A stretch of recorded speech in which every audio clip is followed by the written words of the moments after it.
Norway আর Brazil round of 16 এই ম্যাচটাকে কাগজে কলমে আমরা যতটা সহজ ভাবছি, বাস্তবে ততটা সিম্পল না।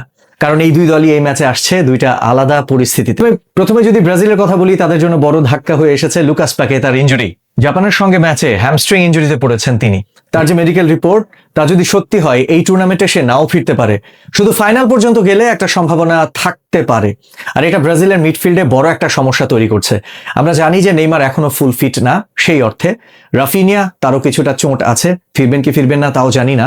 কাজেমিরো সেদিন তিনিও হালকা চোট পেয়েছেন এগেইনস্ট জাপান। তবে এটা যদি হয় ব্রাজিলের মিডফিল্ডে বড় একটা সমস্যা, সেটা অবশ্যই চিন্তার কারণ কোচ কার্লো আনচেলোত্তির জন্য। লুকাস পাকেতা ছিল এমন একজন প্লেয়ার যে মাঝমাঠ থেকে আক্রমণ আর ডিফেন্সের মধ্যে একটা কানেকশন তৈরি করত। শুরুর ম্যাচটায় একটু শেকি ছিলেন তিনি মরক্কোর সঙ্গে, হাইতি ম্যাচেও তিনি তার পারফরমেন্স সেই অর্থে হয়তোবা এতটা ইমপ্রেসিভ ছিল না, কিন্তু লাস্টে স্কটল্যান্ডের সঙ্গে এবং জাপানের সঙ্গে যে ম্যাচটায় তার ইম্প্যাক্ট স্পেশাল ছিল। এবং এটা এখন কোচ কার্লো আনচেলোত্তিকে নতুন সমাধান খুঁজতে হবে। সবচেয়ে সম্ভাব্য পরিবর্তন হিসেবে যার কথা ভাবা হচ্ছে তিনি হচ্ছেন দানিলো সান্তোস। আর যদি সেটা হয় তাহলে ব্রাজিলের মিডফিল্ড একটু বদলে যাবে। কাজেমিরো থাকবে ডিফেন্সিভের দায়িত্বে, ব্রুনো গিমারায়েস থাকবে ডান পাশে, দানিলো বাম পাশে, আর সামনে থাকবে মাতেউস কুনিয়া। ব্রাজিল এখন তাদের পারফেক্ট কম্বিনেশন থেকে একটু অ্যাডজাস্টেড সেটআপে যেতে পারে। রায়ান কিংবা লুইস এনরিকে তিনি হয়তো অপশন হতে পারেন, এনরিক চেঞ্জে নামবেন। অন্যদিকে নরওয়ে খেলবে তাদের পুরনো স্টাইলে, ডিফেন্সিভলি আগে তারা অর্গানাইজড হবে, তারপর সুযোগ পেলে হল্যান্ডকে সামনে রেখে কুইক কাউন্টার অ্যাটাকে যাবে। নুসা আগের ম্যাচে দেখেছে হোয়াট হি ক্যান ডু, এবং তাদের পুরো প্ল্যানটাই হল্যান্ডকে কেন্দ্র করে তৈরি হবে। শর্লট তিনিও সেই জায়গায় চান্স নেবেন। একটা সুযোগ তৈরি করা আর সেটাকে শেষ করা, এই দুইটাই তাদের মেইন টার্গেট। এখানে একটা গুরুত্বপূর্ণ বিষয় লক্ষ্য করতে হবে, ফিটনেস আর রিকভারি।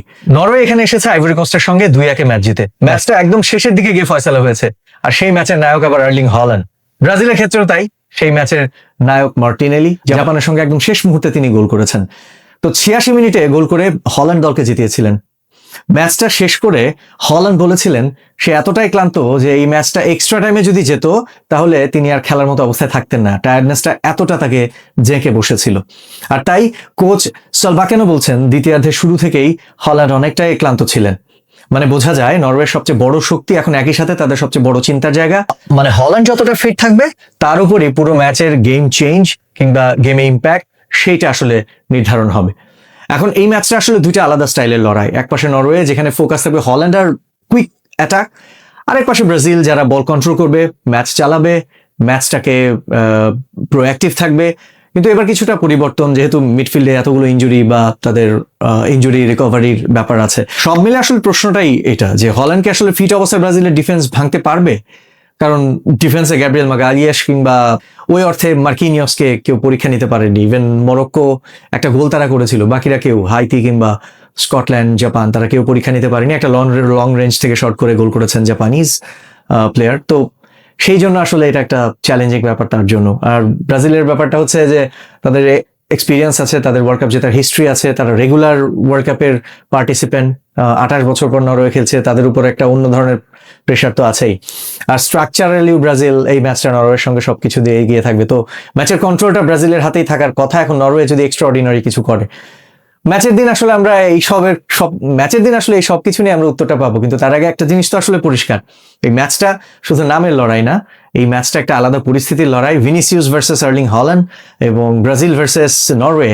সেই ম্যাচের অতীত ইতিহাস নরওয়ের পক্ষে থাকলেও ব্রাজিল এবার সবকিছু দিয়েই পরিস্থিতি ঘুরিয়ে দেওয়ার, পাল্টে দেওয়ার ক্ষমতা রাখে। এবং ব্রাজিল ফ্যানরা এইবার যে ব্রাজিলকে একটু আলাদা চোখে দেখছেন তার কারণটা কেন? 94-এ এই আমেরিকাতেই ব্রাজিল বিশ্বকাপ জিতেছিল, 70-এ বিশ্বকাপ জেতার পর 94-এ তারা লাস্ট বিশ্বকাপ জিতেছিল 24 বছরের ব্যবধানে। আবারও সেই 24 বছরের ব্যবধানটা ব্রাজিলকে সেই বিশ্বাসটা আরো দৃঢ় করতে সাহায্য করছে। প্রতিপক্ষ নরওয়ে হোক বা যেই হোক, Brazil want to go all the way.